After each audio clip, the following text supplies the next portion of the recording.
most important question of all, who are the gatekeepers? That's the question being raised by the new Civil Liberties Alliance. The NCLA is taking on the Surgeon General and HHS on this very issue. Joining us now, Senior Litigation Counsel for the new Civil Liberties Alliance, John J. Vecchione. I hope I said it correctly. I struggled there for a minute. John, welcome to the show. You know, the new Civil Liberties Alliance is challenging the Surgeon General and the DHS over restricting certain information regarding COVID-19. Tell us more about the lawsuit. So we filed in Ohio in federal court. We have three plaintiffs, our clients, Michael Sanger, Mark Changizi, and Daniel Kotzen. And they've been thrown off Twitter for what they've said about COVID. Sometimes just saying that the effectiveness of masks is unproven. It isn't as well done. It isn't as useful as the government says. And what's really happened here is that the government has told Twitter to get this stuff off of its server and off of its platform. And many times it's just disagreements. And there's no effort to get anything off of misinformation from the government, which has come out all the time during COVID. That stays on Twitter.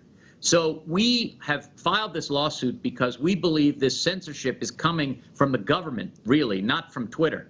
They want to have as many users as they can. They want to have as many eyeballs as they can. They're doing this because the government has threatened them. They have become an instrumentality, really, of the government. Isn't it something, too? I mean, you can't even really investigate any of these claims. You know, even raising the question, it sets off alarms at these companies saying, no, we're not going to touch it. Don't touch that. But many other things are deemed permissible. It's wild to me.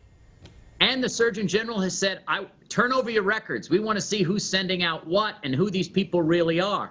Well, the Surgeon General has a nice uniform, but he doesn't have a lot of other powers. He doesn't have the power to ask people to turn things over. He doesn't have warrants. He doesn't have subpoenas. He's just a guy in a uniform who goes on and says, oh, this is misinformation. And how many things has he said that aren't true about COVID during this whole thing?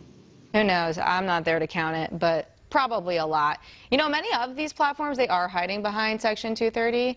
You know, what that is, it states, you know, no provider or user of any interactive computer service shall be treated as the publisher. I mean, it's just basically government cannot intervene, you know, shielding these sites from the laws. That might otherwise be used to hold them legally responsible for what others do and say. Do you think it's time for a change, or are they totally in their wheelbarrow to enforce Section 230? I don't. We're suing the government. We think the government's responsible here. We really don't think that any of these platforms would be doing this if they weren't being threatened with antitrust violations, if they weren't being threatened that criminal sanction. So I'm not sure this is a Section 230 question as far as our lawsuit's concerned. Your organization released the following statement on the issue: that it's difficult to overstate the federal government's cynicism in pretending to respect the First Amendment rights of American citizens, while also explicitly working with a company whose CEO says it's not bound to be by the First Amendment in silencing these citizens on the most widely used platform for political discourse. So how exactly do we move past this blatant double standard and finally hold big tech accountable? Well, I think one thing we do is this lawsuit, which is saying to the government, stop doing it. Stop pushing these companies to do these things, because we don't really know what any of these tech companies would do if they didn't have the government telling, I'm going to do very bad things to you and your bottom line unless you do what we say. And misinformation, many of our clients in this suit are doctors. They're using literature. They're scientific literature. They're not just, you know, pulling things out of a hat, and they're saying what the basis of their ideas are.